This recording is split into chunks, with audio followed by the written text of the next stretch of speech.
good afternoon, good evening, yWhales, wherever in the world you are today. So it is July 27th, 2023. This is episode 4 of the yWeb3 podcast.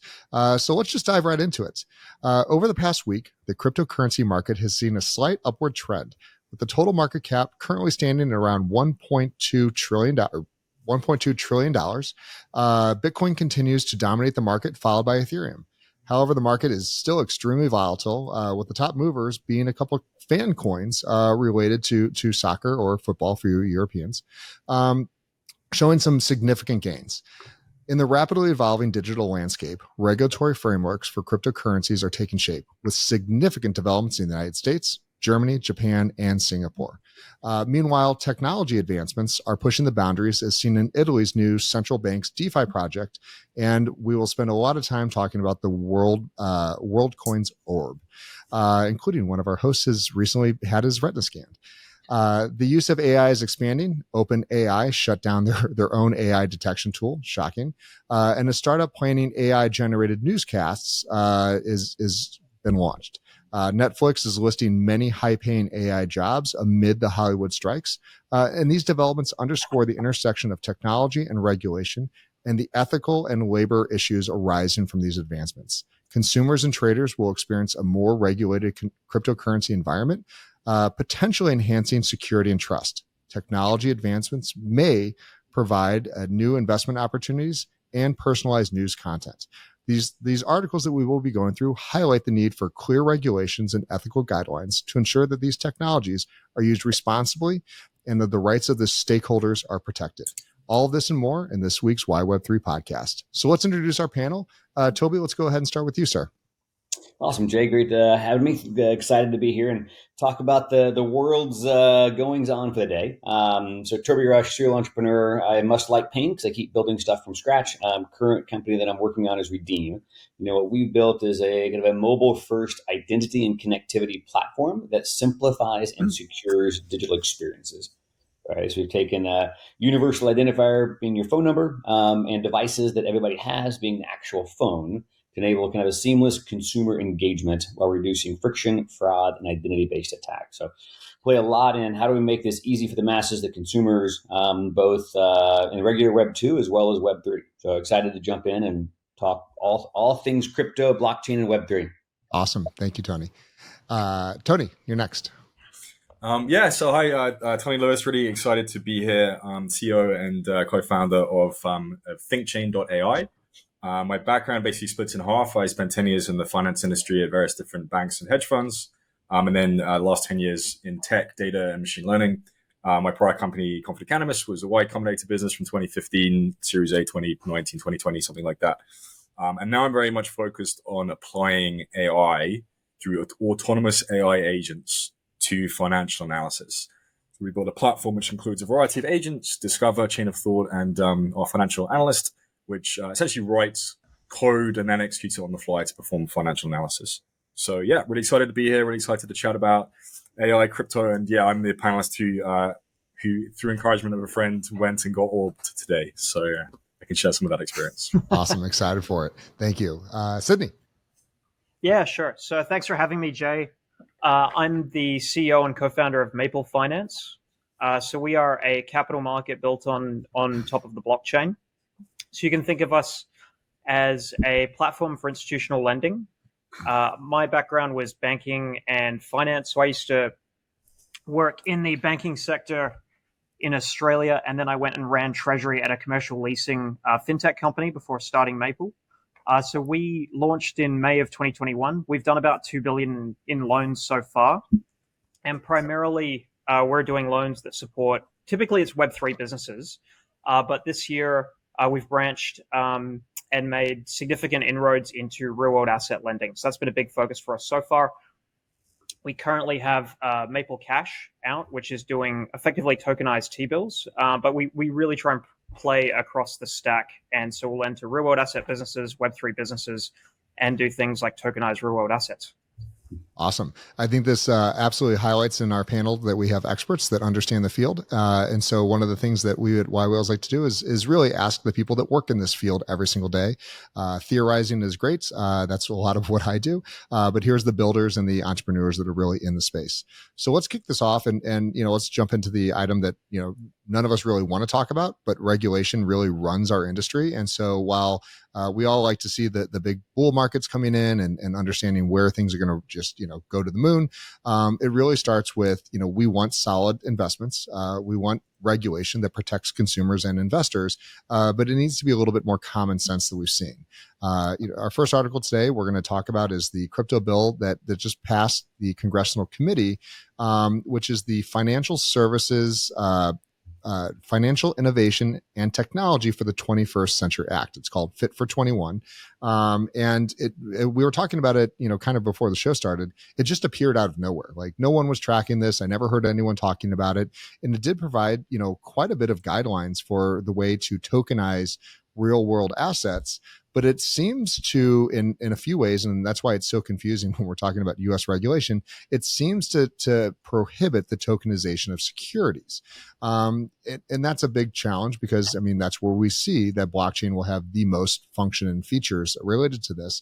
And when I say that it seems to, it means that we have tweets from the congressional GOP stating that it prohibits this. But nowhere when we were reading the bill could we actually find anything that says that. So welcome to United States diplomacy and some of these very convoluted bills that show up overnight and then get passed without anyone actually reading them. Sydney, you're so focused on, again, tokenization of real world assets, and you come about it from a legal framework, meaning you're not just like, hey, we're putting these things on here and trust us. You're actually following the laws. MiCA and what we're seeing in the EU are really trying to make this a clear guideline so that not just one person can do it, but you can have an entire industry following laws around consumer protection, correct? Yeah, I think so. One of the big problems so far has been that the only way to do it at the moment is kind of through exemptions for securities laws. You have like Reg D or Reg S are both the two common ones. Reg D being limiting something to being smaller in size and accredited investors in the US, and then Reg S being, offshore and kind of walling off access to the US market. So I think having this bill and having this legislation make a good effort towards allowing the issuance of tokens and the recognition that tokens can be property, I think is a really good step in the right direction. I'd have to go into it in more detail to understand how it treats tokenized securities, or at least how it kind of sets out a pathway there. But I think anything that gives you a path as a crypto startup to kind of offering tokens that could represent real world assets or that could represent financial instruments and kind of gives you that clarity of how they should be treated is a really strong and really promising step. Yeah, and I think one of the things is we've seen the United States just lagging behind. And so the fact that it may have come out of nowhere because they're trying to respond to MiCA, and they are trying to respond to, other countries around the world that are embracing blockchain, that are enticing, Switzerland, like with open arms, they will accept any and all regulated blockchain projects that really want to focus on the tokenization of real world assets or the security around, consumers' funds and kind of moving into this next generation of cryptocurrencies and blockchain technologies. Toby, one of the things that you spend so much time on is again, the security of how to manage these assets. And we're not seeing, a ton of work being done by the United States, which is again, still the leading, economic capital of the world right now. We can talk about BRICS here in a minute. But do we believe that the U.S. is capable of kind of catching up at this point because we're lagging behind? Oh, wow. What a loaded question. Is the U.S. capable? Of course we're capable. Will we actually rise to the occasion? To some degree, anything that brings clarity is good. Even if it's wrong initially, it gives you something to work against. I think the ambiguity is what kills people, right? To simply know, okay, here's where it is today. So even if it's a law that says, or a proposed law that is slightly off, would rather have something in writing that everybody can respond to. So again, I'm a big proponent of getting written clarification that everybody can at least stand on. And if we don't like it, then we kind of come and specifically talk about why this doesn't work or why it doesn't matter. Again, kind of on a blush is great, fits for 21. That sounds great. We've got clarity. Like, oh, wait, is it slightly off here? And now we have something to respond to. You mentioned one of the things that we have seen, like a couple of the kind of brands and other folks that we've been talking to is a concern about, well, if I'm holding these things in a wallet, is it a custodial wallet? Is it a non-custodial wallet? If it's a custodial wallet, who's responsible for that? Is that again, am I now participating in some sort of financial and payment transfer? Is a big concern. Of course, the bigger brands in particular worried about, hey, if I give somebody an NFT that has nothing to do with cryptocurrencies and I don't intend it for sale and I don't intend it for asset appreciation, but someone goes and sells it anyways, am I still liable? There's a lot of ambiguity and uncertainty in the market, which is definitely hindering us. So the more, again, written guidance we have, the better. Yeah. And so let's jump right to the next article, which is, what is a cryptocurrency? So Singapore's High Court recognizes crypto as a trustable property, stating it is a thing in action that can be held on trust. Bybit wins the court case against a contractor who transferred crypto assets to personal accounts, and the court emphasized the exchange of value of cryptocurrencies. Sydney, are you able to kind of help us walk through what occurred here? Yeah, so this was a really interesting one. And the headline of the case where they declare that cryptocurrencies are a property and an assets is probably a little bit misleading. But effectively, what happened is that an employee stole money, or is alleged to have stolen money from Bybit, and this was Tether, so a stable coin, and she held it across a number of assets that were nominally under her control. And so Bybit asked the court to rule that the assets were being held on trust by her for Bybit. So trying to say, hey, this is still our property, even though we don't actually bear control over it at the moment. And the defense from the lady was that it was actually controlled by, I think it was her brother or a relative.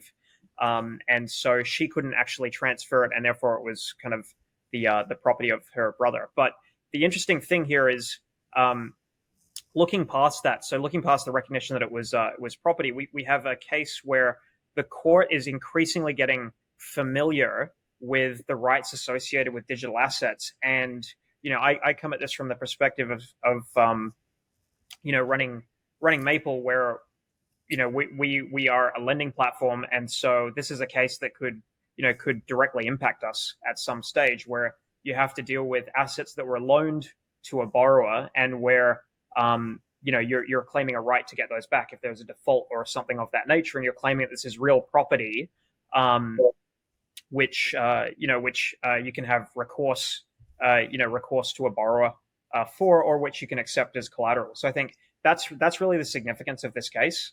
Anecdotally, from our experience, we were doing lending, or rather lending was occurring on Maple through 2022.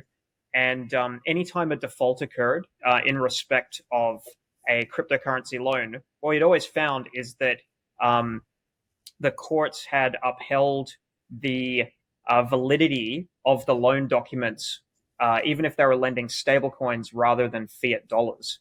So I think this is, DeFi and crypto points to like DeFi and crypto lending getting more mature, and being able to resolve those disputes through the court, which is what you would want to see if you want DeFi to gradually start to take over a larger share of kind of what is the present financial system. It's really interesting, to hear you, talk through this, and it has to do with like, how do you manage this? Like, for traditional funds, it's like, of course, you have asset managers, you have custodians, we have this entire framework that's been built out for, decades and centuries, really, Tony, you're over in London, you said. I mean, it's, one of the top economic capitals of the world. And there's so many, framework, like this wouldn't even be a question. It'd be a ruling of like, of course, this is, your custody. It shouldn't have been, it was improperly stored, but the courts are having to learn like, what is a cryptocurrency? Like, and that I think that really underscores, how early we are in this. Tony, while this isn't your wheelhouse, you certainly deal a lot with custody, and you still certainly deal a lot with education. Are you surprised by, having to do a court ruling of just what in the world this thing is? So I don't have much familiarity with the actual ruling. But no, I mean, I think that there's sort of this adoption curve that occurs for almost anything that's brand new, and that needs to go through a sort of, test case, scenarios before you can get a definition of it and sort of understand exactly what the ramifications are of it. And yeah, I mean, obviously this is like, AI space is classic for this kind of stuff. When something new gets invented, regulation takes time to, pick up on it and trying to figure out how to actually slide it within existing frameworks or to create an entirely new framework. So yeah, no, I mean, I think these things are pretty natural and organic, and they're hopefully a good representation of how our system works. Even if at times it can be a bit stuttering and a bit slow. And usually, I mean, of course, the problem is if that gets captive to lobbyist groups and the powerful rather than the people who actually need it, and that can be quite challenging. And I think that's possibly something happening within the AI space. But yeah, no, generally speaking, I'm a big fan of processes which have been historically worked to try and define how these things work and how they should work. So yeah, I enjoy seeing them happen, even if in this instance I don't really understand them. Yeah, the challenge and the reason I brought you into this conversation is because you're working with an entirely new kind of field as well, and it's a lot easier when you're saying, hey, object A, option B, those kind of things. And the court understands, this is a car, this is a person, this is money. And now we're having to start with like what exists and what doesn't exist and everything around there. So that's absolutely amazing. So let's jump in. We've got, two quick Binance stories, I think that which are very relevant. There's a lot of concern around Binance, becoming the next FTX, becoming insolvent and a lot of other things. And so the first one is a little concerning. Binance withdraws its Germany crypto license application, following reported, rejection by regulators in other markets.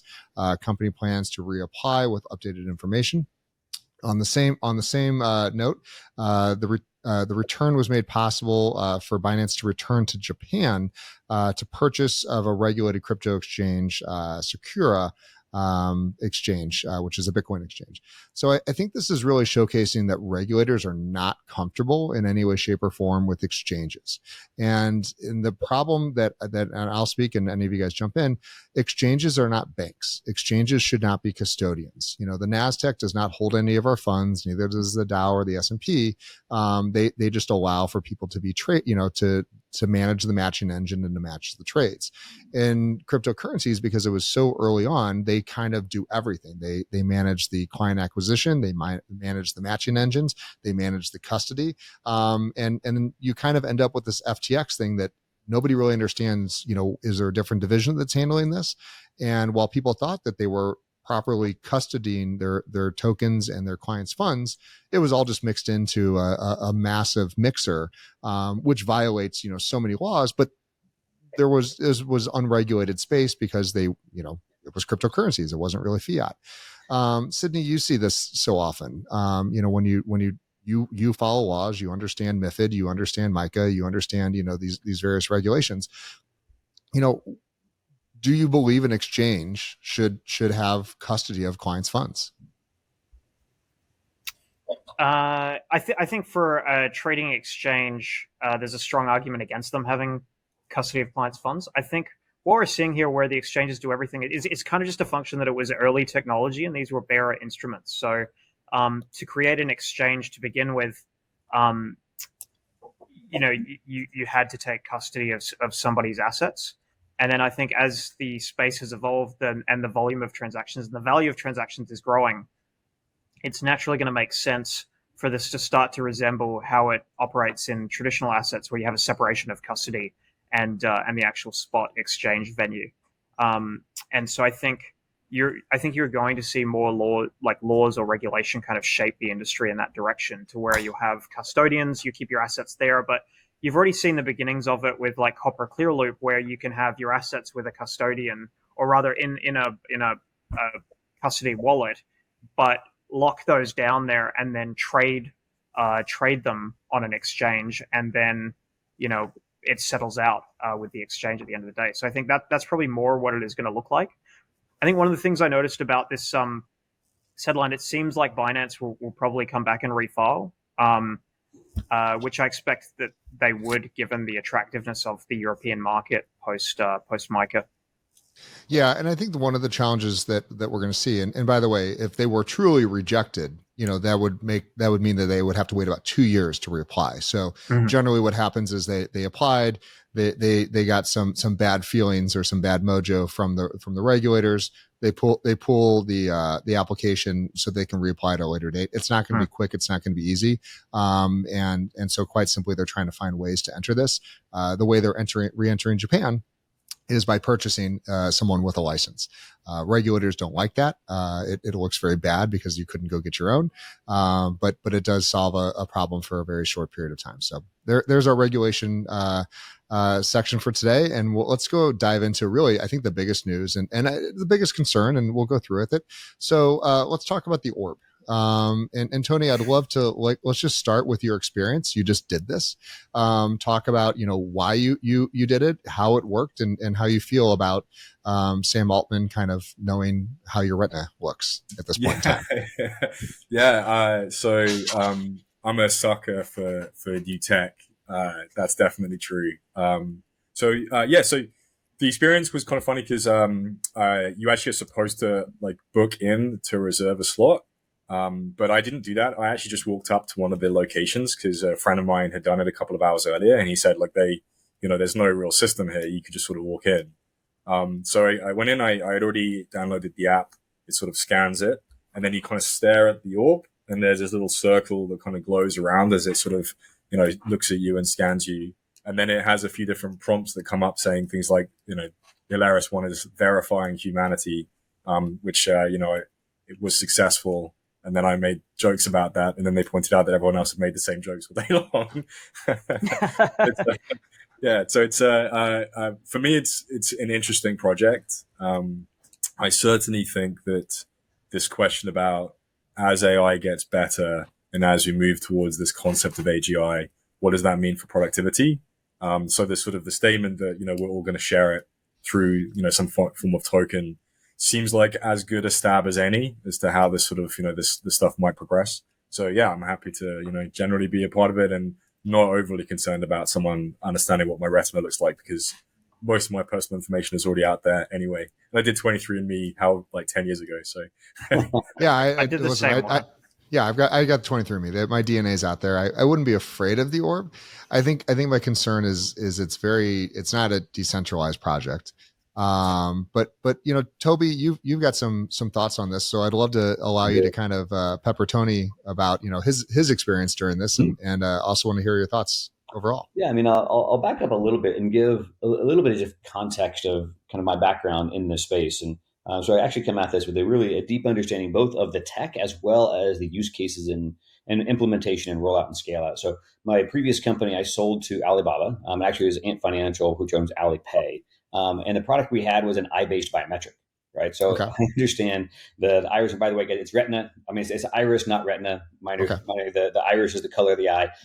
We were actually looking at the blood vessels and the whites of the eye using the selfie camera. So understand eye-based biometric incredibly well in the overall identity space. When we sold that to Alibaba, they asked me to run the biometrics and identity for Ant for a number of years, which I did. So I had teams in Beijing and Singapore, San Francisco, Kansas City. We stood up platforms in China, India, Indonesia, Thailand. These were, we had 700 million users. Right? So this is not like a small side project. We were doing this at scale and understood the challenges. And so as I look, and I've followed WorldCoin for a while, and I've always kind of shaking my head. I'm like, man, I don't think I really understand this because it doesn't make sense. But they really dove into it until this last week when they really started making all that noise and they rolled out. And so I forced myself to really try to understand and come at it as much as I could with an even-handed approach. And I came away being really skeptical. I would say, let me separate my skepticism. So their tech is actually very sound. Like Tony, you have nothing to worry about. The way they're scanning the iris, they're doing this one-way hash that's not reversible. There really is. They're not creating a big database of biometrics, right? It's actually quite secure. The iris is a very good biometric. There's no really concern upon that. We could have done this for a long time. They're disingenuous when they say, well, you can only use the iris. Like a single fingerprint is not as good as a single iris. 10 fingerprints are actually much better than a single iris. And we've had fingerprint scanners commercially available in most of the airports you go to today, especially internationally, that do everything that Orb could have done. Right. So this isn't like we created a new technology. We're using fairly well-known technology, fairly well-known kind of one-way hashing, kind of a cryptography, like all that is real and works. I step back, and where I get, I think, really frustrated with what they're doing is I think they're going to give us another really big nothing burger for an industry, right? And it's going to be one more example they point to is, oh, look, there went another VC with a pump and dump on, they pump WorldCoin for, it's a meme coin. There is no utility. The utility they've articulated. In fact, I'll even ask you guys, so far what you've heard, what is the utility that they are projecting that they're going to be able to have with this? There's 2 or 3 I've heard. Have you guys? I'll let you guys start. What have you heard? We'll ask the guy who just got his iris scan. Yeah, scanned for you this go first, reason. Tony. I mean, so yeah, my understanding of the utility they're suggesting is that there's communal ownership of the product of AGI.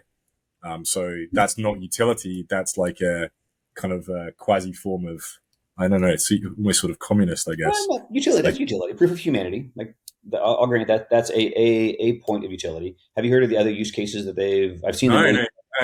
Yeah. I can think of a couple of others. I actually wrote a small article about this back in 2019, not necessarily WorldCoin, but I was looking at doing like consumer lending on top of a blockchain and thinking, how do you actually verify to prevent Sybil attacks? And one of the concepts was biometric encryption of a blockchain address. So that's one. So preventing Sybil attacks. Mm-hmm. The other issue that we encountered was thinking about how you would lend in emerging markets where there isn't good governance and identity framework. So there's not like a DMV in the Philippines that you can go and just get a license. Mm-hmm. And so I did see that as one of the criticisms mentioned, which is that people in emerging markets are kind of being scanned disproportionately, but they're the ones who stand to benefit the most because they can't get a government-issued ID elsewhere, certainly not one that's going to be considered valid. So I would say that that's probably the other utility of this that I could see. Mm-hmm. Jay, would you add anything else to that? You know, I don't know enough about the project, the coin overall, because the coin's been around for a while. I think I talked about it last year. So to me, it seems to be kind of, if I was going to go with anything, it's the gatekeeper of like, how to re-verify if you lose, access to your wallet, you lose access to something, or to properly vote without, these AI bots. So no, I would love to hear. Sure. Toby. I mean, the 2 that I've heard, at least them talk the most about, is UBI, Universal Basic Income. It could be the foundation to roll out a UBI scheme. If AI is going to kind of create all these efficiencies and all this extra money, like what's a democratized way or an efficient way and fair way to redistribute and give people UBI. The other one I've heard a lot is like, well, this could be used for voting because you do get this great Sybil attack, right? It's your iris is very unique. It's one iris per person, one vote per person that could be linked back to that. I've heard some of the other, again, in particular in developing markets, is this a better way to do identity, to do lending? And I'll kind of comment on the first 2 points to start with.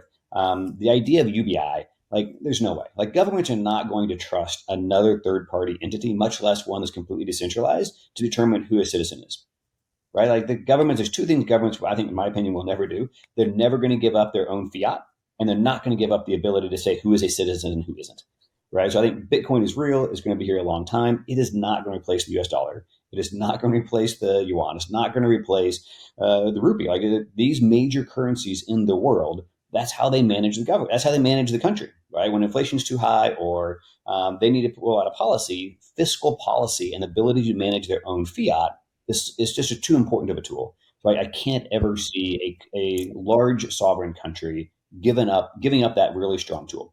Maybe some developing markets, but again, I don't think it's really ever going to become mainstream because it's too powerful of a tool that governments have. And I think in a fair way to help manage the country. Like, People are emotional and they do some really crazy things, and not understanding kind of the larger or longer term scope. I think UBI, like DOA, like there's no way. The idea of voting as well, like voting is, well, who can vote? So again, this is voting in the real world, right? So voting in a city, a state, a government, a company, going to something that they don't control or own.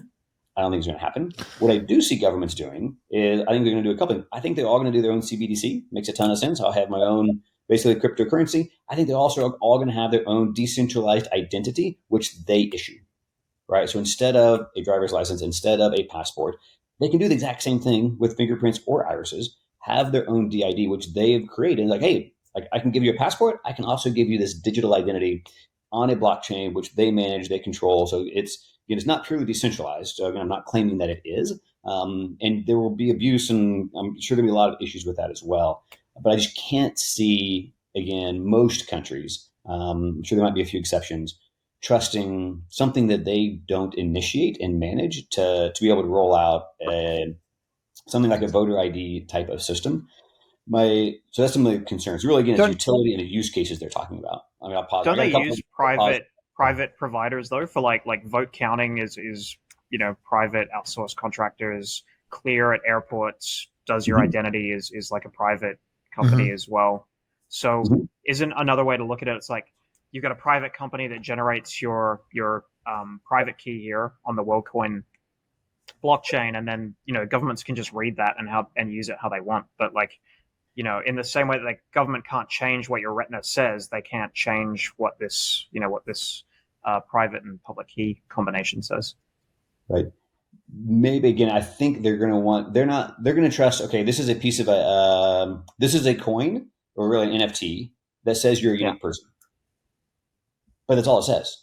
You're a unique person. Okay, that's helpful. They're still going to have to go all the KYC, all the other pieces. So it's a minor helpful, but they're going to do this in person, right? So I think the utility is small. I think that's a really interesting point. So, Tony, you did this. Did you give any identification? Did they know who you are? No.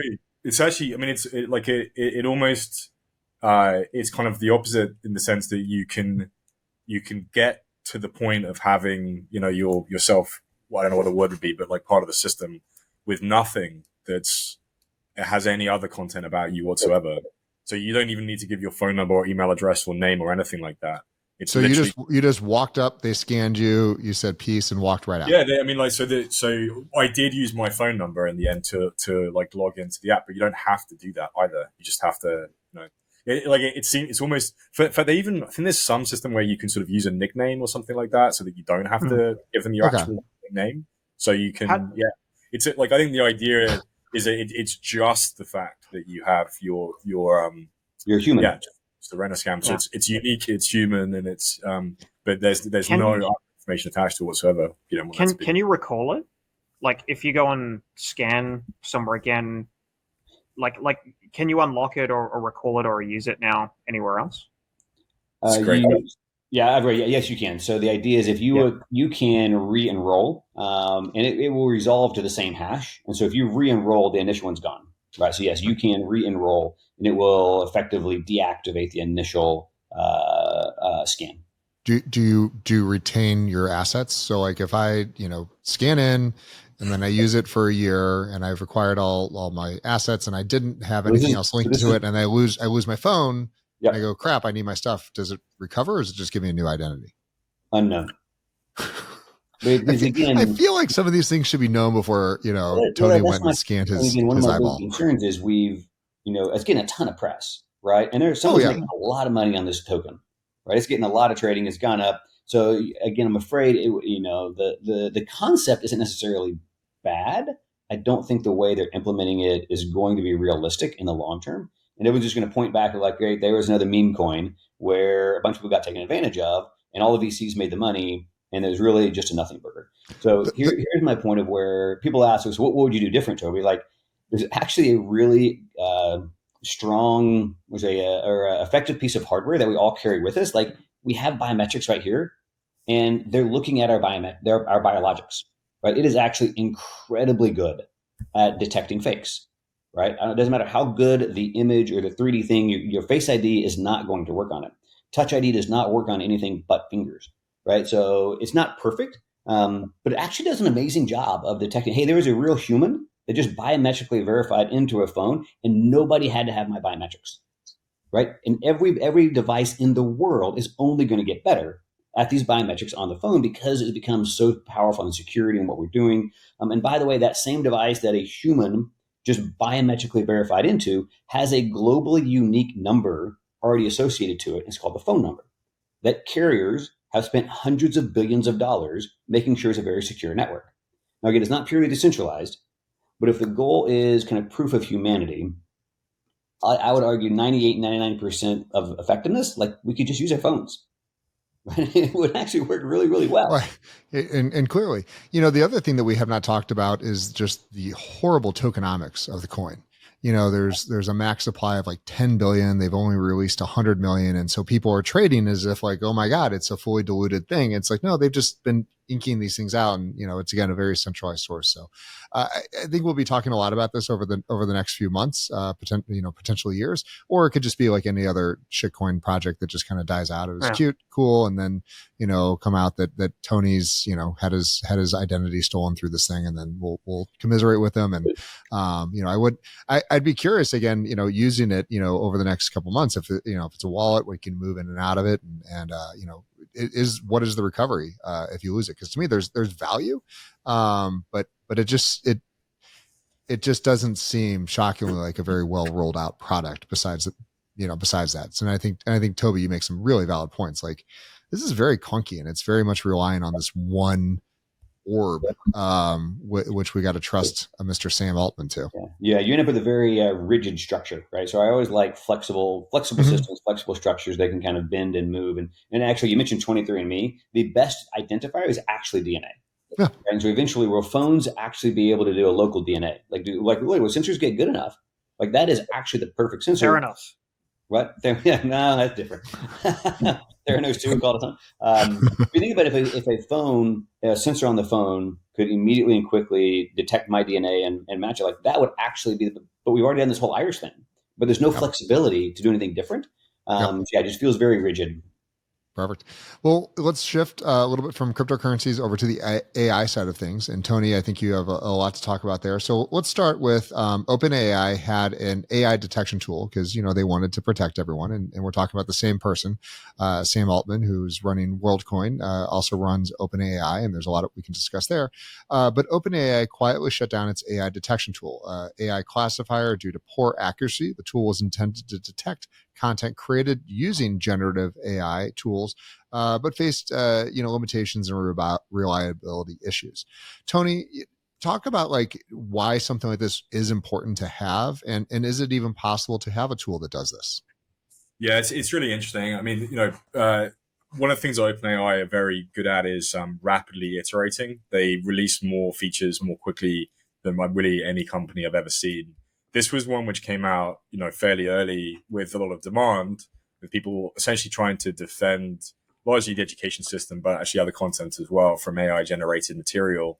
But it was pretty obvious to people who, work with AI day in, day out, that this is really like, it's very easy to bypass these systems if you want to. So you can do all kinds of stuff.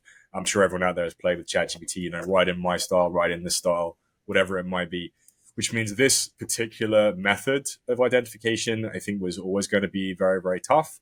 And the fact that anyone kind of claims to be able to, with any degree of accuracy, find AI content is, it's always going to be a false claim. And there's loads of other tools out there which claim. And there was a beautiful, like, for anyone who has not watched the South Park episode on ChatGPT, like the school brought in an expert to detect AI, and it was like some wizard with like a falcon and sprinkling pixie dust around, and there's no science to it, there's no logic to it. It's just like it's really hard to do.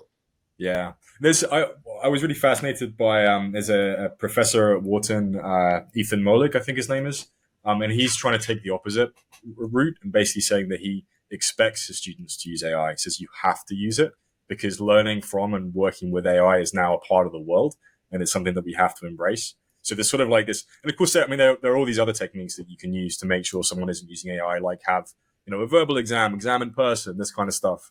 But the idea that this is just it's part of the world now. And the idea that you can sort of, detect it out of existence, I think is tricky. There was another thing that happened, by the way, which has been kind of interesting, which was there was an announcement that there's a sort of regulatory group which is being formed through Anthropic and OpenAI working with the White House. There was a statement that they said they were going to put some sort of a signature into AI content. There was sort of an agreement, like a kind of a passive agreement, that they're going to have some way, like not from the text itself, but well, obviously within the text, but not from the forms of sentences, but some sort of AI signature. That was a really interesting announcement. I don't have any clue how that would work, but they've said that they would try very hard to do that. So while on the one hand they've shut down the detection tool, on the other hand they've said they want to figure out some way to communicate to the wider world when something is AI generated. But it's tough, and I think that realistically, I think people who are vulnerable to these things, particularly teachers, need to be thinking about this from the opposite perspective and trying to embrace it as much as possible, rather than trying to like force it to the side, because it just isn't going to work. Everyone's using AI already, and the content is really hard to detect. And I think the other thing is you can, like, what do we say when we're saying AI? It's like, don't use a computer. Like there's so many, like Grammarly is technically AI, which the schools now encourage the kids to do. And I talked to my son who spent, 2 days writing a paper, and got a poor grade on it because of a variety of things. And the next time around, he just goes, you know what? You spent 2 hours with ChatGPT, went through it, learned the material, had it, fluff it, write it, redo it a few times, and he got an A. And what did he learn? I think he probably learned just as much, but he's never going to be a writer. But Toby, you've got some thoughts on this as well, as far as how we should be kind of clearing the work. Sure. I think it is one of those Gutenberg moments, right? It's the none of the printing press. It's the weave, the Luddite, right? We have kind of a pivotal shift in time, and we need to rethink how we test for things. What do we need to learn, right? I know, like, I still had to do long division in grade school. I started like, why did I do long division? I never have to do long division. So there are some core concepts we still need to teach.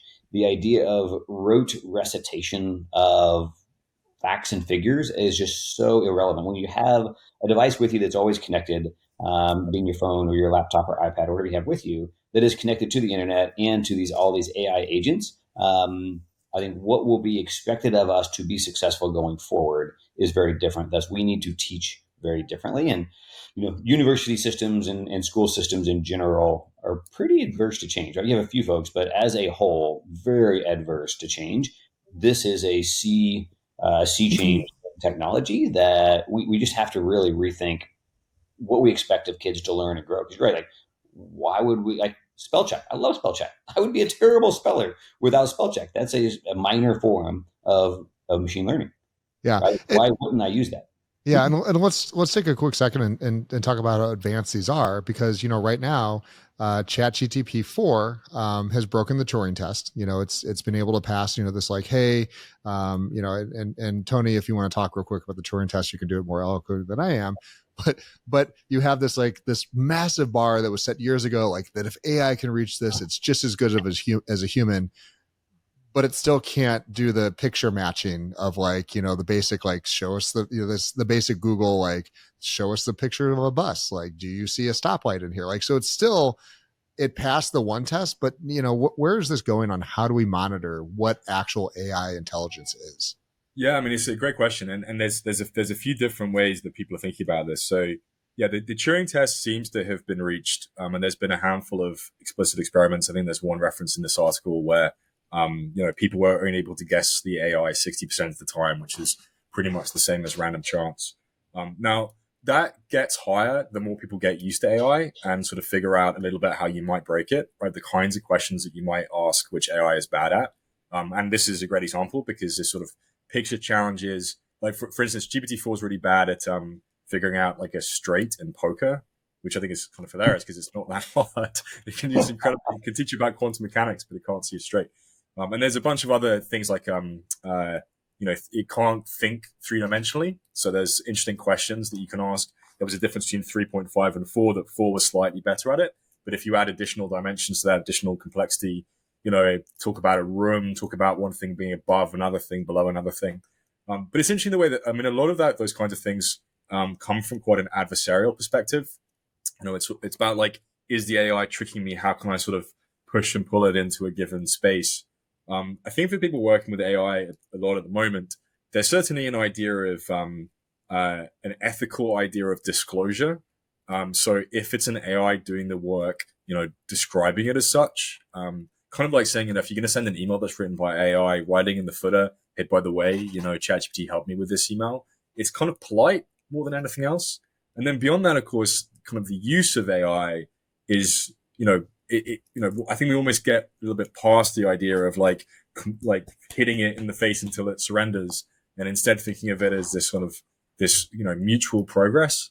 And I think the education is a great example because, I don't know, if anyone out there has, tried to learn something with ChatGPT, but it's fun and it's interesting. And it's one of the best teachers that I've ever had. I need to learn about something, you want to ask it questions. And, I want my kids to lean into that too, to be taught by AI. And obviously understanding it hallucinates sometimes. It makes things up sometimes. Therefore, you don't rely on it with total certainty. Not dissimilar to some teachers out there who might give you some fact. But I think that what you're underscoring is critical thinking versus this educational side of things. And I think if you teach kids critical thinking and how to get to a path of a right answer, it doesn't matter what the AI is telling you. It doesn't matter what the AI is stating.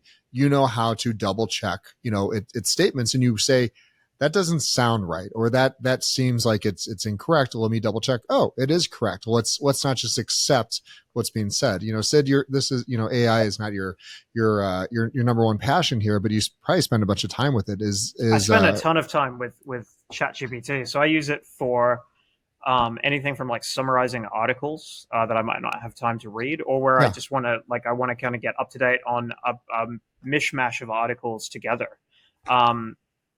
I use it for crafting emails. Like if I have a rough idea of what I want to write, it can write it more eloquently. And so that I don't have to kind of waste time thinking about how to phrase something politely. I can just say, here's what I want to get across. Can you phrase it sort of politely and eloquently for me? And in what we're doing, like credit, I can see tremendous application for AI in future where we might use it for underwriting. So underwriting, portfolio management. And so I view it the same way that, Tony and Toby were describing, which is I see it as a helper, which increases the productivity of me and everyone else on our team.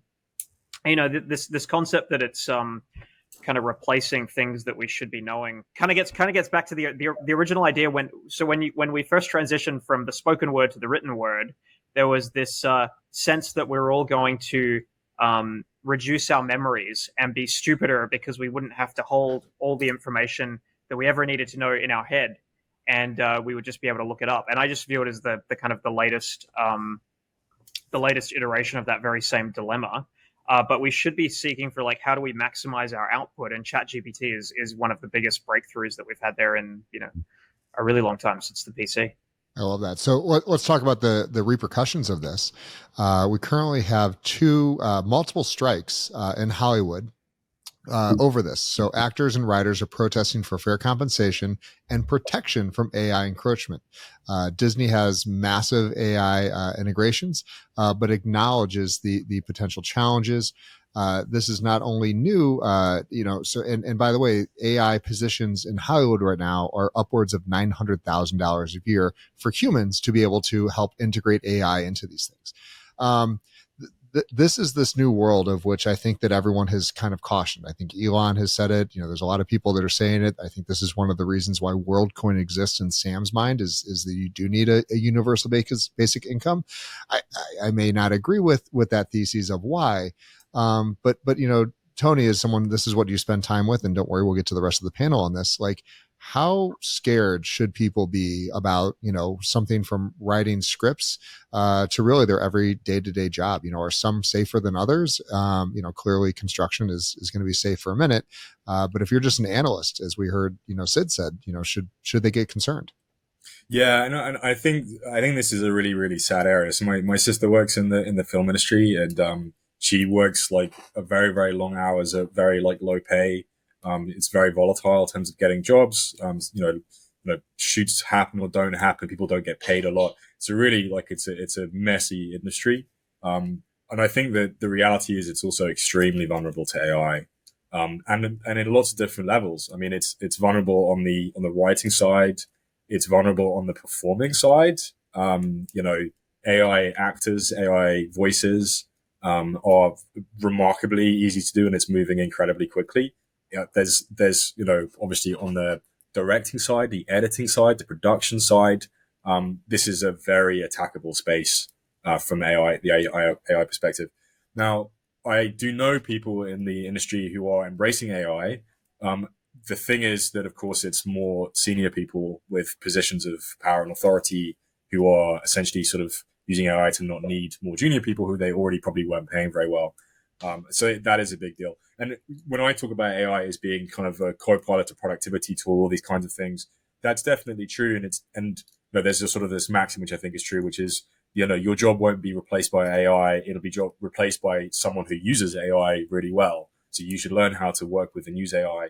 But there clearly are limits to that. And definitely think the film industry is a great example. I've heard interesting stories about things like, certain productions where they, have intentionally been moving towards, a particular kind of, AI generated content in order to make it easier and easier and easier to essentially need fewer resources, fewer actors, fewer voices, fewer whatever, essentially like production companies who are preparing themselves to adopt more and more AI actors, voices, content, staging, whatever.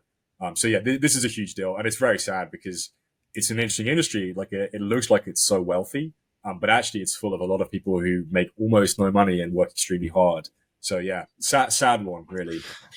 And I've been, it's one of those things I don't think if you're on Twitter, you can avoid it. And there's a bunch of people that have said, and created trailers for movies that don't exist, 100% from AI. So generated the script, generated the dialogue, generated the actors and everything else along the ways.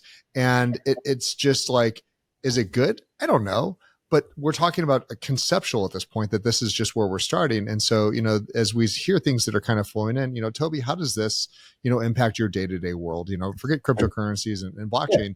Are you seeing this in some of your industry as well? Yeah, no, I'm I guess as an entrepreneur, an extreme rationalist of and kind of first principles thinking, this is going to happen. Like as Tony said, it just makes so much sense to fight against it. And we've seen some, major trends like this in the past, whether it was kind of, I mentioned the Luddite before, kind of when the textile mills came. They were like, no, you can't use advanced technology in mills because you're going to replace all these people. Well, really they did, and it created more jobs, not less. They're different kinds of jobs. When mobile banking came out, you're going to destroy all the banks and all the tellers are going to go away, and they became different jobs. They had actually hired many more in some cases, but it was a different kind of job. It wasn't the menial, I'm going to count number or dollar bills. I'm now going to help you with other financial services and help you with other things. I think Tony said it great. I don't think the jobs go away, but the jobs end up being by people who know how to use AI, and they can, really. I think we, as consumers, we benefit because you no longer need massive budgets and massive teams and all these people to create. You're actually going to have a lot more creators creating more things, but it is going to look very different. To fight that wave, man, that's a losing battle.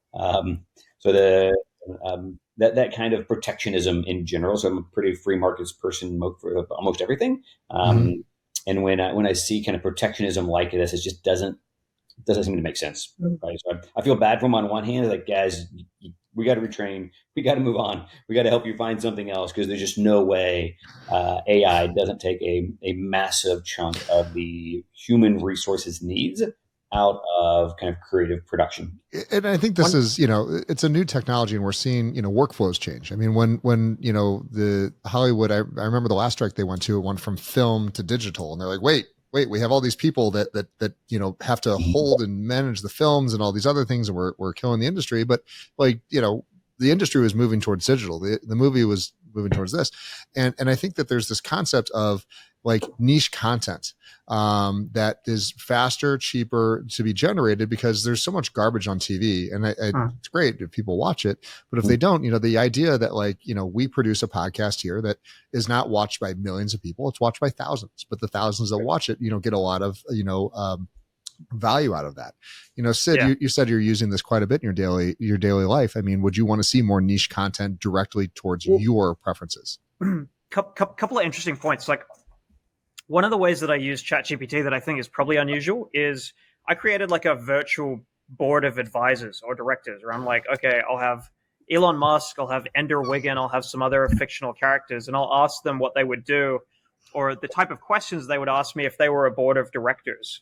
And so I think if we extended that from the information realm where I'm asking them for kind of text questions and prompts to think about corporate strategy and partnerships and product development at Maple, and said, what if I had a chatbot, or rather an AI that I could use to generate a personalized movie or a personalized animated TV show or something that's kind of about the content I want to see, that is the right kind of niche content for me.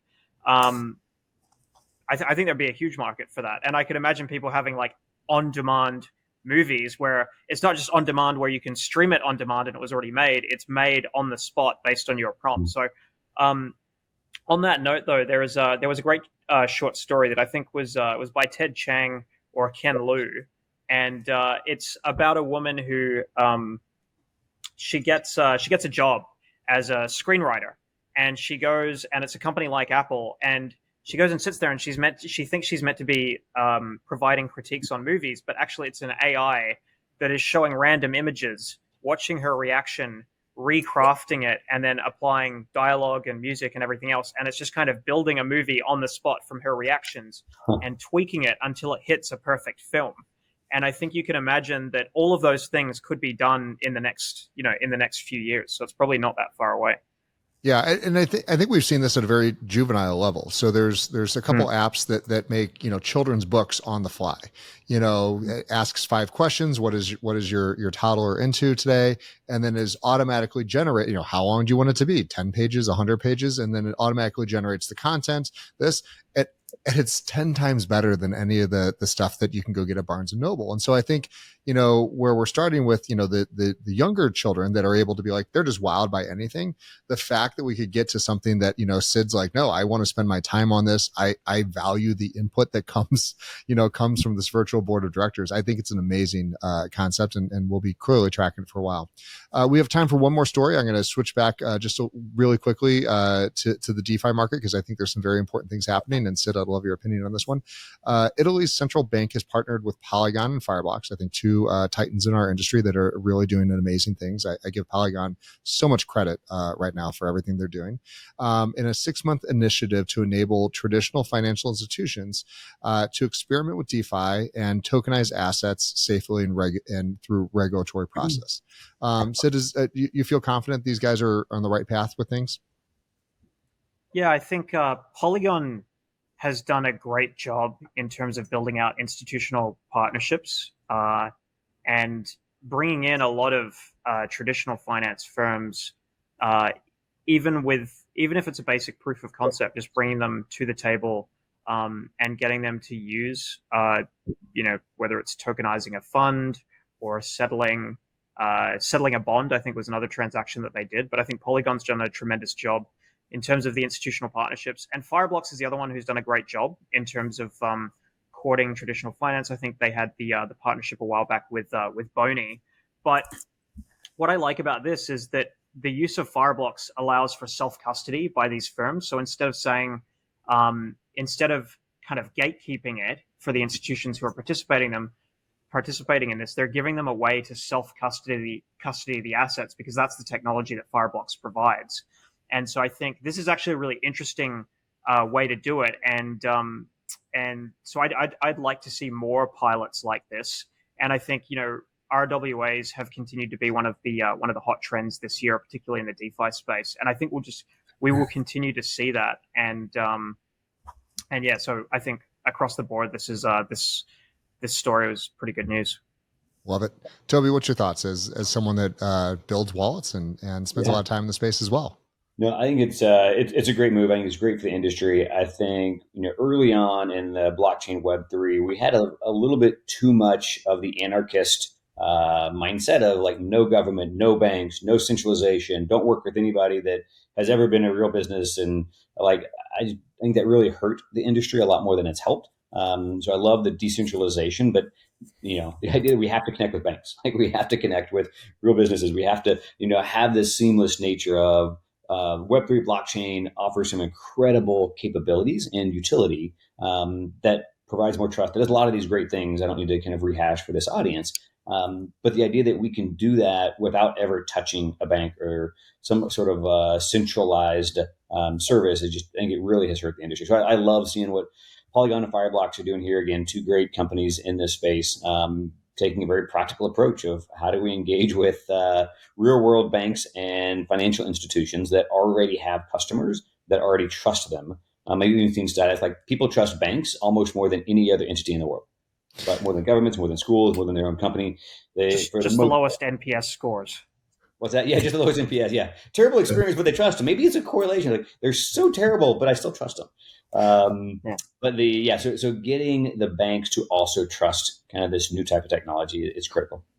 One of the things I want to point out, and I talk about this quite often, especially at conferences and whatnot, is there is no winner at this point in time. Like there isn't anyone that is even close to what I would say is global adoption of Ethereum. I think, with their market cap, that's a dollar amount. That's not an actual user amount. I think that there's still there's so much room left for somebody to come in and truly innovate. We're still in the early phases of Web3. I include AI in Web3, which is why we talk about it so much, because blockchain to me was not designed for humans. It was designed for machines and for AI to be able to, kind of navigate this world and provide some sense of order through decentralization and to kind of cut through the chaos.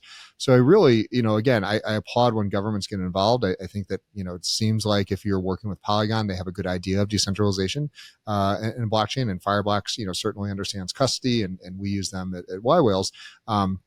It's the closest thing to kind of running your own bank because they do have so many rules compared to like a Genosis, like multi-sig, of which is just won't even get into that right now because I'll get a bunch of hate mail. But we're seeing the evolution of like where things should be going. And I think that you're entirely right, Sid. It's starting to get parity with, it's starting to look and smell a lot like traditional banks because that's what you want. You want the safety and security. But we do need some nuances around there. And I think that we'll see an evolution the same way we saw Blockbuster have to either evolve or die. And we'll see the same thing here. Either they're going to evolve with the new technology or they'll go away, but it's going to be a consumer adoption trend that has not even started yet. I think one of the interesting things to think about with banks, though, is the modern bank kind of evolved because cash, you couldn't actually move large amounts of cash as a bare instrument. What are you going to do? Carry around a wheelbarrow full of it everywhere? Like we saw how that worked out in Weimar, Germany. But it'd be interesting to the entire bank's business model is that they hold all your cash and then they lend out some of it, and then they have enough of float to kind of meet all liquidity demands in a daily basis, except during periods of acute sort of panic like we saw in March. And so it's going to be interesting, I think, when you have cash as a bearer instrument that everybody self-custodies through a multi-sig of some kind, what actually happens to banks, because you can't have that float sitting in a banking system being lent out. And so it'll be interesting to see whether it produces a really meaningful increase in the cost of borrowing. Like if everybody's just sitting on cash as a payment instrument rather than something that is invested or loaned out or pushed into generating productive capacity in an economy. So do you think they're moving more to, I can use my cash and buy a 10-year CD or 5-year CD. I'm going to allow a bank to lock it up. Will we find new models that it's still called joint custody, but the bank can still lend it out, right? Do you think we'll end up in that kind of a model, which again kind of sounds a little bit funny? If it's joint custody of, hey, it is kind of I'm allowing my money to still be used for loans, but I don't know. Yeah, but you're right. The whole model that the reason banking is free, frankly, for most people is because they can use that money to lend out and make fees in other ways. Yeah, but really and really long duration assets as well. And so if they have to always invest it into loans that they can recall at a week's notice, they're not going to be subsidizing the free service for the rest of us. And so I think one of the interesting things will be whether it has to move in a more explicit direction, where you either have like the equivalent of a term deposit for, either multiple years, and then kind of a checking account that you get no interest on that you can pull all the money out instantly if you want. A lot of banking, because of the way prudential regulation works, a lot of commercial lending has shifted out of banks and gone to the likes of Ares and Apollo, where a bank creates money. Ares and Apollo don't create money. They take money from an investor and then they lend it out on a longer duration. And maybe that dichotomy is going to become starker, where more money flows to that kind of service where it's lent out, and then everybody else just, we get zero interest on a checking account with a bank. The world is shifting and changing, and it will continue to evolve. And guys, I wanted to say we've reached the top of our hour. Can't tell you how much I appreciate the time, the insights, and really, again, it's amazing to kind of hear the perspectives from the people that work inside this every day. Toby, thank you so much. Tony, really appreciate you volunteering your iris to the cause and making sure that we know that when things go down, we can commiserate with you and say, oh yeah, Tony did that. He remember when he came on there. And Sid, as always, thank you so much for your time. Really, and again, for anyone that doesn't understand, what Sid does, he's really pushing the envelopes of truly traditional finance onto blockchain. And it's really an amazing project, as well as everything that every one of these guys are doing. So please check the show notes. Make sure to visit all of their projects. yWhales, this is a wrap on episode 4. We'll see you guys all soon. Thank you, guys. Thanks all.